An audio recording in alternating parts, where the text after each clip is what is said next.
Dear students, first of all, the introduction to the poem and the text and the idea of the poem. अजीज़ तलबा, चंद एक बातें नज़म के इब्तदाइये के तौर पर। पहले हम शायर के बारे में कुछ जानेंगे और साथ में नज़म के मरकज़ी ख्याल को समझने की कोशिश करेंगे। फिर हम इंशाल्लाह इसकी टेक्सचुअल रीडिंग की तरफ चलेंगे। Introduction. Thomas R.S., a Welsh poet born in Cardiff, 29th March 1913, educated in Cardiff and ordained in 1936. The Reverend R.S. Thomas has been a clergyman all his adult life. तो बेटे ये Wales के इलाका England का आपको पता है, वहाँ ये 1913 में पैदा हुए। बुनियादी तौर पर ये एक क्लर्जी मैन है, मजहबी आदमी है, मजहबी पेशवा, लेकिन इन्होंने अच्छी नज़में जो हैं वो प्रोड्यूस की हैं जो समाजी ज़िंदगी के मसाइल को डिस्कस करती हैं। He is cautious in his conclusions, encouragingly open minded. ये बड़े मोहतात तरीके से अपनी बात के नताइज अखज़ करते हैं, लेकिन ख़ास से जो है वसीउल नज़र किस्म के इंसान हैं बतौर शायर। तो ये नज़म जो है वो इनके इस नुक्ता नज़र की अक्कासी करती है कि इंसान को जो है वो इंसानों के लिए ज़िंदा रहना चाहिए।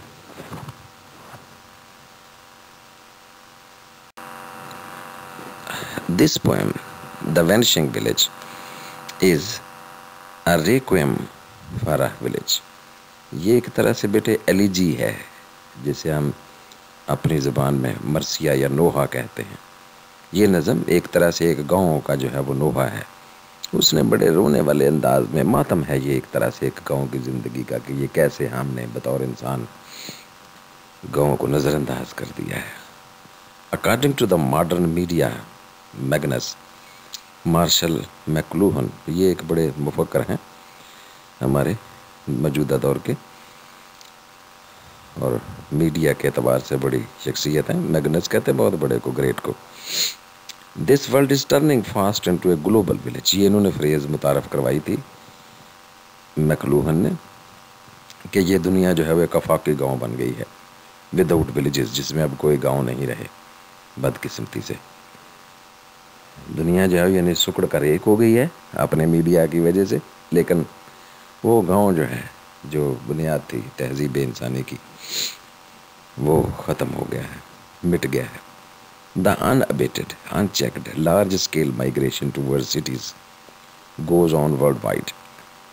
ये बेहंगम किस्म की और जिस पर कोई हमने रोक टोक नहीं है, बड़े पैमाने पर जो हम हिजरत कर रहे हैं गाँव से शहरों की तरफ भागी चली आ रही है दुनिया, पूरी दुनिया में यही है। इससे गाँव जो हैं वो वीरान हो गए हैं, उनकी मरकज़ियत ख़त्म हो गई है। The poet priest Thomas believes, ये जो शायर भी हैं और पादरी भी हैं थॉमस साहब, वो यकीन रखते हैं दैट ए विलेज के एक गांव जो है इन एनी शेप और फॉर्म इज़, गांव का वो किसी भी शक्ल में हो, छोटा हो, बड़ा हो, दरमियाना हो, as it was in Plato's thinking, जैसे कि ये यूनान के मुफक्कर अफलातून ने सोचा था। The basic central unit of human habitat, इंसानी तहज़ीब व तमद्दन की मरकज़ी इकाई है, ये प्लेटो का नज़रिया था। एंड ऑफ ह्यूमन सिविलाइजेशन, और इंसानी तहज़ीब का भी। प्लेटो से आप वाकिफ़ हैं, एरिस्टोटल के उस्ताद मोहतरम, यूनान के मुफक्कर, अरस्तु के जो उस्ताद थे अफलातून, प्लेटो, इन्होंने ये तसव्वुर पेश किया था। इनकी वो मारूफ किताब यूटोपिया, जिसमें वो आइडियल इंसानी रियासत जो है उसका ज़िक्र करते हैं। तो ये जो है वो वही सोच है कि वो कहते हैं जी इंसानी तहज़ीब व तमद्दन की जो बुनियाद और मरकज़ है, ये प्लेटो का ख्याल है।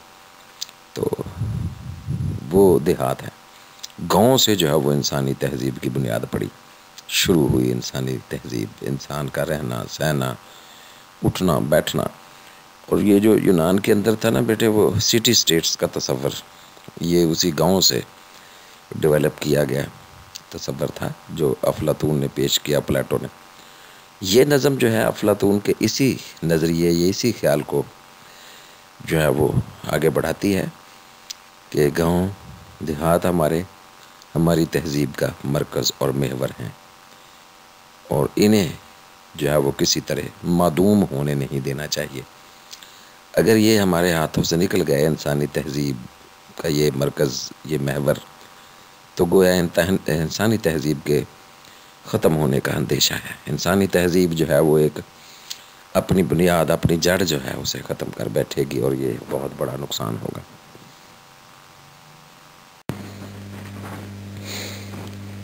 Dear students, in the opening lines, the poet presents a gloomy picture of the village. नज़म के शुरू ही से बेटे शायर जो है वो एक गांव की बड़ी ही दुखी अलमनाक तस्वीर जो है वो हमारे सामने पेश करता है।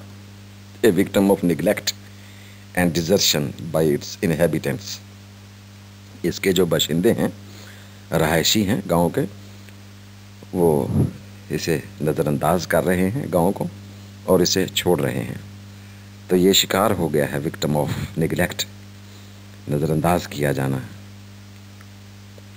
एंड डिजर्शन और वीरानी, तन्हा छोड़ देना, अकेले छोड़ देना, वीरान कर जाना। तो यहाँ के जो रहायशी हैं वो इस गांव को नज़रअंदाज भी कर रहे हैं और इसको अकेला छोड़ रहे हैं, यहाँ से यानी हिजरत कर रहे हैं, going outside of this village boundary.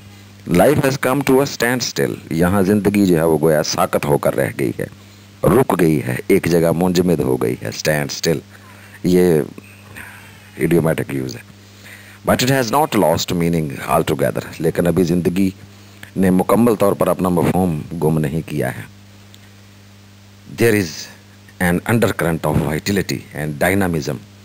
अभी भी जो है वो एक बहाव जो है वो अंदर ही अंदर बह रहा है, अफादियत का, वाइटिलिटी का, एंड डायनामिज़म और तनव्वो का। Beneath the apparently hopeless cover of Salat and stagnation. ये जो ज़ाहरी तौर पर हमें मायूस कुन जो कवर नज़र आ रहा है, बदबूदार होने का, स्टैगनेंट, और तबाही का, सलात, लेकिन इसके ऊपर जो है वो ज़िंदगी जो है वो अभी अंदर ही अंदर जो है वो अपने आप को जारी रखे हुए है। ज़िंदगी की रमक जो है वो इसमें भी बाकी है, सांस ले रहा है अभी गाँव। The poet yearns for a revival of the colourful life. शायर जो है वो ख्वाहिश रखता है, शदीद ख्वाहिश करना, यर्न फॉर एरिया में बेटे, रिवाइवल, बका, कि ये दोबारा ज़िंदा हो जाए वही ज़िंदगी गाँव की। And activity of the ideal Greek village after the vision of Plato. जैसा अफलातून ने सोचा था उस तरह से जो है वो दोबारा से इसकी सरगर्मी और इसकी ज़िंदगी जो है वो अल्लाह करे लौट आए। The tone of the poet is nostalgic, wistful and witty. यहाँ नज़म के अंदर शायर के जो लब लहजा है वो माजी को याद करने वाला है, कि वो माजी की खूबसूरतियों को याद कर रहा है। नॉस्टैल्जिक, विस्टफुल, बड़ा हरीसाना सा है, ख्वाहिश है उसकी शदीद के ये काश ये ज़िंदगी लौट आए। एंड विटी, और थोड़ा सा जो है वो मज़ाहिया सा है, हल्का फुल्का सा अंदाज़ है, यानी गहरा इतना फ़लसफ़ा नहीं है इसमें, बस सीधा सा है, हमें एक पैगाम सीधे साधे अंदाज में शायर ने जो है वो कन्वे कर दिया है। This is our first critical question. Context first of all, अजीज़ तलबा, the poet has painted a dismal picture of a deserted village in this poem.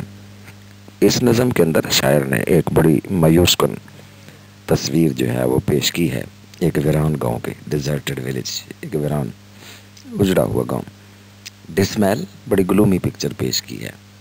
The village is victim of deterioration and ruin. ये गांव जो है वो शिकार हो गया है तबाही और बर्बादी का। डिट्रॉयरेशन और रूइन दोनों के एक ही मानी होते हैं, इन्हतात का शिकार है, ज़वाल पजीर है, तबाही और बर्बादी का सामना कर रहा है। Because people have left it, लोग इसे छोड़कर चले गए हैं। They have gone to cities in search of better opportunities of life. ज़िंदगी के बेहतर मौके की तलाश में लोगों ने शहरों का रुख कर लिया है। Almost all the houses have collapsed. Almost, तकरीबन तमाम घर जो हैं वो गिर चुके हैं, collapsed. fallen down. There is no life and activity of any kind. अब यहाँ कोई जिंदगी के आसार और सरगर्मी दिखाई नहीं देती है. However, the presence of a girl there provides a ray of hope. ताहम वहाँ लड़की की मौजूदगी जो है वो हमें उम्मीद की एक किरण दिखाई देती है उसमें. The poet longs for the revival of the colorful village life. शायर जो है वो शदीद ख्वाहिश करता है कि काश गांव की वो रंगीन ज़िंदगी दोबारा से जो है वो रिवाइव हो जाए, दोबारा से ज़िंदा हो जाए, दोबारा से उसको बका मिले. He wishes to see it as lively as conceived by Plato. वो चाहता है कि वो उसे इतनी ही जानदार हालत में फिर इस गांव की ज़िंदगी को देखे जितना कि कभी प्लाटो ने सोचा था. As the basic unit of human civilization, Plato ने सोचा था कि ये गांव जो हैं वो इंसानी तहजीब की बुनियादी इकाई हैं. तो उसी तरह से शायर जो है वो इस इंसानी तहजीब व तमद्दन की बुनियादी इकाई की रिवाइवल के लिए, बका के लिए जो है वो ख्वाहिश रखता है.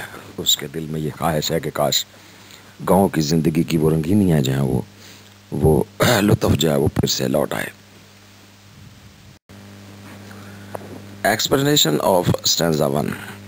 अजीज़ तलबा, अपनी किताब नज़म की टेक्स्ट सामने रखें, फिर मुताला करें ताकि आपको पूरी तरह से लाइनें जो हैं वो समझ में आ जाएं. अगरचे हम इसकी टेक्सचुअल रीडिंग पहले कर चुके हैं, लेकिन तशरीह करते हुए भी ज़रूरी है कि आपके सामने टेक्स्ट जो है वो पढ़ी हो. पहला स्टैंज़ा जी. The poet paints a graphic picture of a deserted village.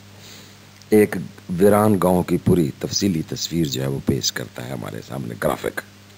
This picture is gloomy and sad. बड़ी अलमनाक तस्वीर है.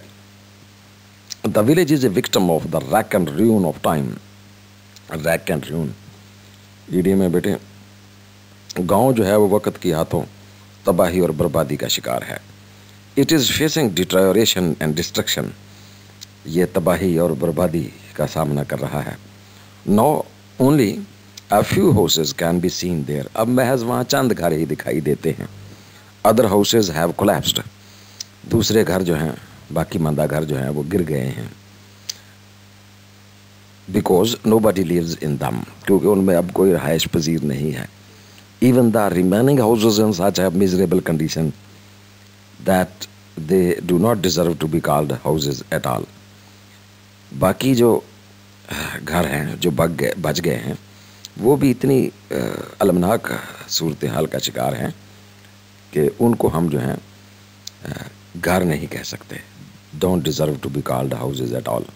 Even the remaining houses in such a miserable condition. ये जो घर हैं वो इतनी बुरी हालत में हैं that they do not deserve to be called houses at all, कि हम उनको घर नहीं कह सकते. The people of the village have left for the city forever in search of better living conditions. गांव के लोग जो हैं वो हमेशा के लिए फॉर एवर हमेशा के लिए इस गांव को छोड़कर शहर की तरफ चले गए हैं ज़िंदगी के बेहतर हालात की तलाश में कि हमें बेहतर मौके मिलेंगे शहरों में.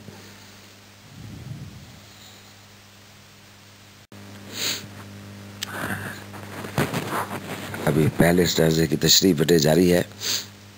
Due to this large scale destruction of houses. इस वसी पैमाने पर होने वाली इस घरों की तबाही के नतीजे में there is no street left at all. तो गांव में अब कोई गली, कोई बाजार बाकी नहीं बचा. However, a path links the lonely shop of the village with its lonely inn. ताहम वहाँ एक छोटी सी तनहा अकेली दुकान है गांव में, जो वहाँ एक अकेली सराय रह गई है जो बाकी उसको आपस में उसका नाता जोड़ रही है. एक छोटी सी पाथ है, एक रास्ता है, पगडंडी है, ये गली नहीं कही जा सकती. This path leads nowhere. ये रास्ता गांव से बाहर जो है वो कहीं नहीं जाता except to a small hill nearby. करीबी एक गांव के पास एक छोटी सी पहाड़ी है, उस तक जाकर ये रास्ता भी ख़त्म हो जाता है, ये पगडंडी भी ख़त्म हो जाती है, मिट जाती है. It ends after reaching it stop.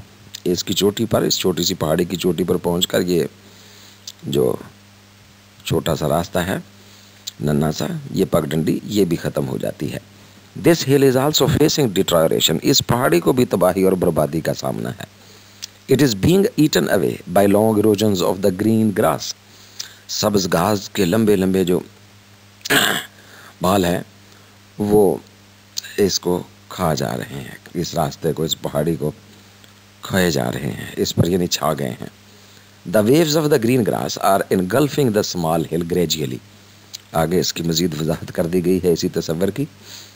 लंबी घास जो है सरसब्ज व शादाब, उसकी बड़ी बड़ी जो पत्ते हैं, लहरें हैं, वो आहिस्ता आहिस्ता धीरे धीरे जो है वो इस छोटी पहाड़ी को हड़प कर रहे हैं। This hill is the only relic of the past.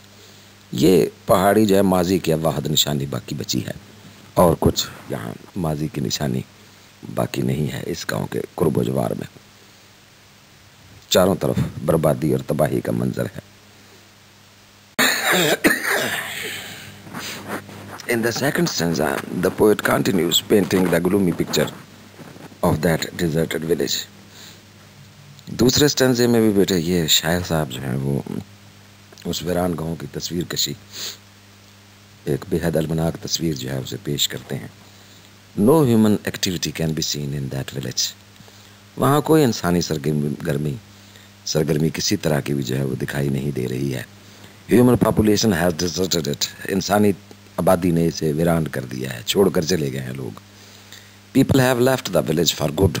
हमेशा के लिए लोग वहाँ से, देहात से चले गए हैं।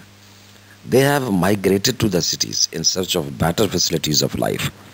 जिंदगी की बेहतर मौके, बेहतर सहूलतों के तलाश में लोग वहाँ से हिजरत कर गए हैं, रुखसत हो गए हैं।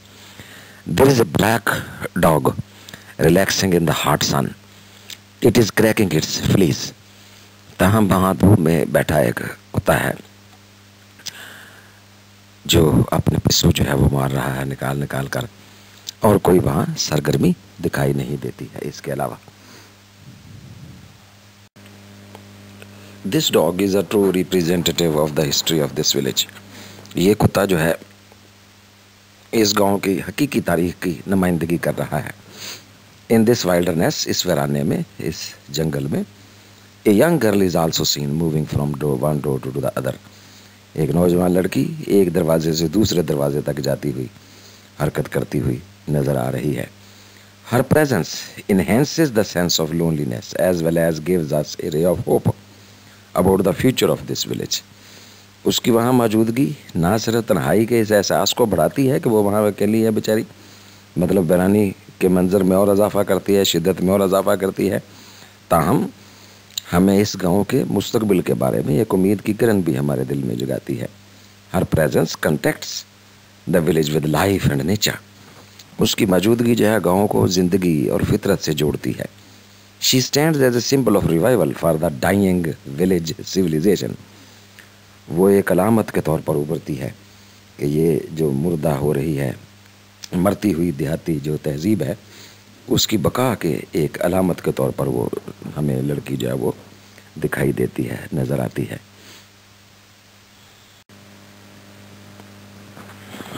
अजीज़ तलबा, स्टेंजा 3 में शायर जो है वो इस तहजीब व तमद्दन की बुनियादी इकाई यानी गाँव की रिवाइवल के लिए, निशात सानिया के लिए, इसकी रिनेसा के लिए जो है वो उम्मीद करता है, दुआ करता है गोया। The poet concludes the poem on A hopeful note. शायर जो है वो नज़म का इख्तिताम बड़े ही पुरुमीद बात पर करता है। The poet urges the village to fight its battle for survival. शायर जो है वो गाँव को उकसाता है, उससे दरख्वास्त करता है कि भाई आप अपनी बका की जंग जो है वो खुद लड़ो। And try to exist on the face of the earth, और ज़मीन के ऊपर अपना वजूद बरकरार रखने की कोशिश करो। He believes that the village still plays the central role. उसका अकीदा है, वो यकीन रखता है शायर कि गाँव आज भी जो है वो मरकज़ी किरदार रखता है तहज़ीब इंसानी के इर्तिका में। In the evolution of human civilisation as conceived by the great philosopher Plato. जैसे कि अजीम फिलोसोफर अफलातून ने सोचा था, तसव्वुर किया था, इसी तरह से ये गांव जो है वो गोया इंसानी तहजीब व तमद्दन का मरकज़ी नुक्ता है। ए village is the basic unit of human evolution. इंसानी इर्तिका इसी से कायम है। Thus it must not vanish from the face of the अर्थ। इसलिए इसको ज़िंदगी गाँव के वजूद को जो है वो ज़मीन से इसका नाता नहीं टूटना चाहिए। We must not allow the old village civilization to go to dogs. Idiom है बेटे, तबाह होना, बर्बाद होना। हमें इस पुरानी तहजीब की निशानी को जो है वो बर्बादी का शिकार नहीं होने देना चाहिए।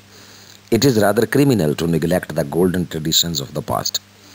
बल्कि शायर का ख्याल ये है कि ये एक मुजरमाना गफलत है कि हम अपनी माजी की शानदार रवायात जो हैं उन्हें भुला दें, उन्हें नज़रअंदाज कर दें, उन्हें रद्द कर दें।